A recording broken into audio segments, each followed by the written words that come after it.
तुम्ही कधी यूट्यूबवर भोजपुरी गाण्यांचे थंबनेल्स बघितलेत का? लहंगे में 4G स्पीड, कमरे में वायफाय कनेक्शन, चोली में ब्लूटूथ. अरे हे गाणं आहे की क्रोमची वेबसाईट. आणि थंबनेल्स तर पहा, अजब देवरा की गजब भाऊजी, साली सतावेली, लिपस्टिकवाली भाऊजी, चोली के हुक राजाजी. असं वाटतंय की म्युझिक व्हिडिओ नाही तर हा वेगळाच काहीतरी शो चाललाय. पण जरा थांबा, हाच तो भोजपुरी सिनेमा आहे ज्याने 60च्या दशकात गंगा मैया तो है प्यारी चढाईने इतिहास रचला. जिथे विदेशिया सया हमारा ससुरा बडा पैसेवाला यांसारख्या फिल्मनी यूपी बिहारच्या संस्कृतीचा गौरव केला. तेव्हा चित्रपट दाखवायचे दहेज प्रथा, जातीभेद आणि कौटुंबिक मूल्य. पण आता फक्त अश्लील बोल आणि भडक दृश्य. पण आता काय, भोजपुरी गाणं फोनमध्ये वाजलं तरी लोक हसतात, चिडवतात का? कारण निर्माते फक्त पैशांच्या मागे धावतायत.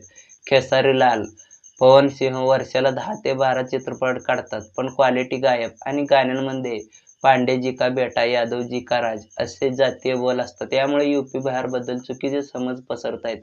भोजपुरी बोलायला लाज वाटते. पण मित्रांनो, हे आपण बदलू शकतो. पंचायत सारख्या स्टोरीज लोकांना आवडतात. अश्लील कंटेंटला व्ह्यूज देणं बंद करायला पाहिजे. चांगल्या कंटेंटला सपोर्ट करायला पाहिजे. कमेंट्समध्ये तुमची मतं सांगा. आणि जर सविस्तर व्हिडिओ आणि माहिती बघायची असेल तर आपल्या यूट्यूब चॅनलवर हा व्हिडिओ सविस्तर दिलेला आहे. तर व्हिडिओ आवडला असेल तर लाईक करा, शेअर करा. चॅनलवर नवीन असाल तर चॅनलला सबस्क्राईब करा.